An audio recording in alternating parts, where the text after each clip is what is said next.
Hello students, myself Milan Patel, Assistant Professor at LG Institute of Engineering and Technology. Today's topic is about requirements and technical terms of roofs. So let's begin. First of all, we will see Introduction to Roofs and Roof Covering.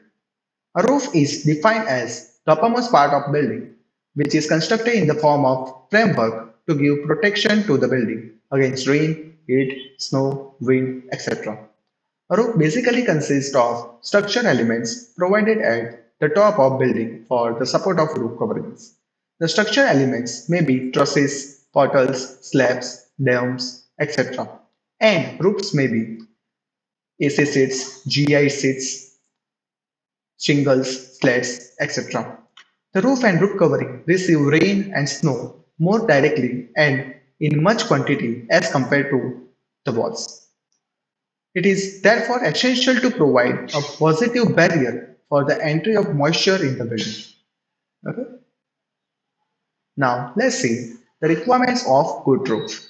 The design and choice of roof is also as important as its foundation.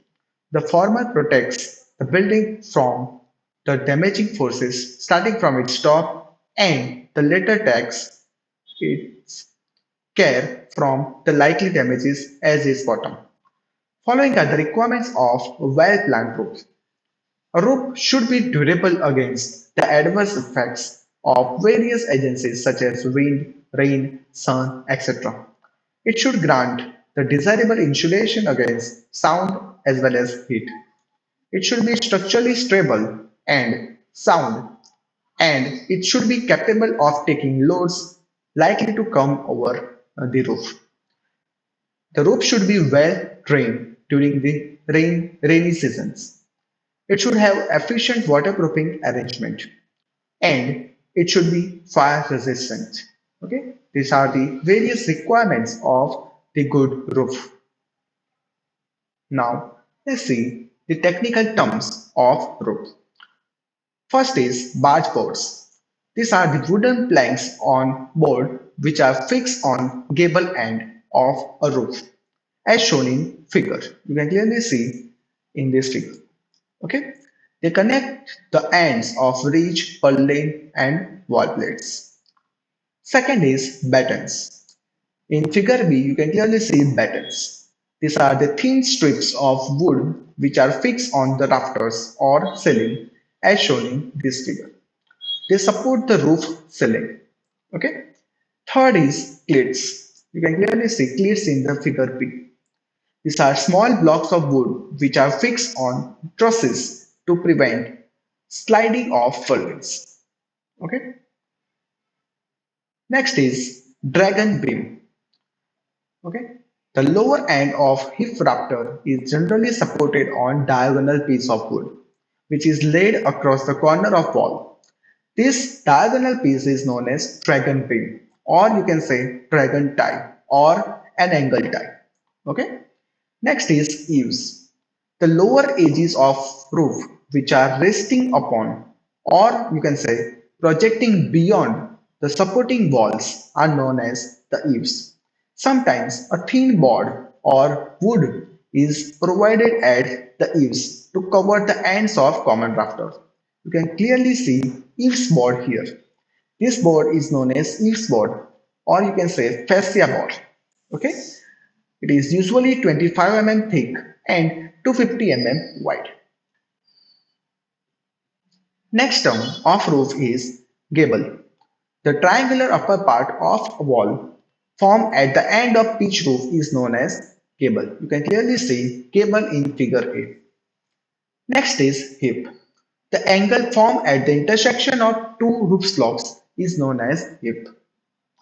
Next is pitch. The inclination of sides of a roof to the horizontal plane is known as the pitch, and it can be expressed either in terms of degrees or you can say the ratio of rise to the span. Okay. Next is purlins. The wooden pieces which are placed horizontally on principal rafter to carry common rafter are known as purlins. You can clearly see purlins in figure B. Next term of roof is rafters. These are the pieces of timber which extend from eaves to the ridge. Okay, there are various types of rafters here. First is common rafter. These are the intermediate rafter which gives support to roof covering. You can clearly see common rafter in figure A as well as figure B. Next is hip rafter.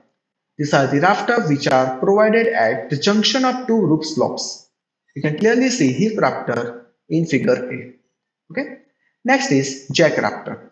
Any rafter which is shorter than common rafter is known as jack rafter. You can clearly see jack rafter in figure A. Next is principal rafter. They are the inclined members of trusses. You can clearly see principal rafter in figure B. The inclined members. Okay. Next term of roof is ridge.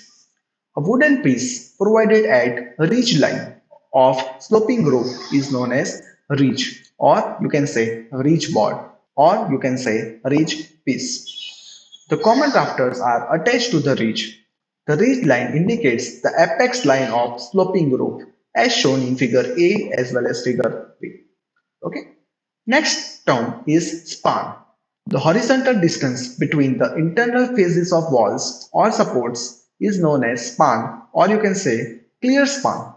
Okay, you can clearly see span of truss in figure B. The effective span indicates the horizontal distance between the center of wall or you can say supports. Okay. Next term is template. A bedding block is generally provided at the ends of truss. This block is known as template and it helps in spreading the load over a large area. A template may be of wood or stone or RCC. Okay. Next term is truss. The framework, usually of triangles and designed to support the roof covering or ceiling over room, is known as roof truss. Okay. Next is watch. The edge of gable running between the eaves and ridge is known as watch. Okay. Next is valley. When two roof surfaces meet together and form an internal angle, a valley is formed. You can clearly see valley in figure. Okay. Next is wall plates. These are the long wooden members which are embedded on top of walls to receive common rafters. They actually connect the walls to the roof. That's all about the various technical terms of roofs. Thank you for watching.